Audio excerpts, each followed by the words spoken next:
There was a significant stream of noteworthy news last week, but none of the headlines moved the S&P 500 in a significant way. The benchmark index ended the week almost exactly flat, while the tech-heavy Nasdaq outperformed, adding 1.3%, while the Dow lagged, losing 0.9%. History is made this week as President Trump met with North Korean leader Kim Jong-un in Singapore on Tuesday.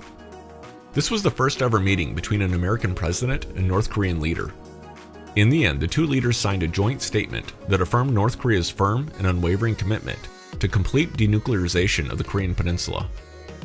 This stands in stark contrast to the headlines from this time last year, when North Korea was still regularly launching missiles and threatening the United States. On Thursday, two Norwegian lawmakers nominated President Trump for the Nobel Peace Prize as a result of this meeting. Meanwhile, the market appeared to hold its breath ahead of Wednesday's FOMC meeting. As expected, the Fed decided to raise interest rates 25 basis points for the second time this year, to 1.75 to 2%. However, one element that served as a surprise was the change in forecast to include possibly two more rate increases this year. Across the pond, the European Central Bank released their own policy directive on Thursday. The ECB left its key policy rate unchanged and announced a plan to end their own quantitative easing program. In September, the ECB will cut its monthly purchases in half, from 30 billion euros to 15 billion, and then end purchases altogether 3 months later, although it will continue to reinvest the principal from maturing securities.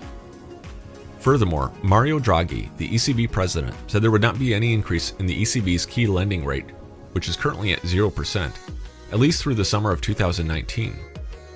That statement was credited with sending the euro down more than 1% against the US dollar. The Bank of Japan also held their own policy meeting this week and similarly made no changes to their key interest rate. However, the BOJ continues to struggle to end their own crisis-era stimulus, as they issued a more pessimistic view on inflation than both the EU and US. And finally, talk of a trade war reappeared on Friday after President Trump confirmed that he's approved a 25% tariff on $50 billion worth of Chinese goods. China in turn reacted with the announcement of a 25% tariff on $34 billion worth of US goods on July 6th, the same day the US tariffs are scheduled to take effect.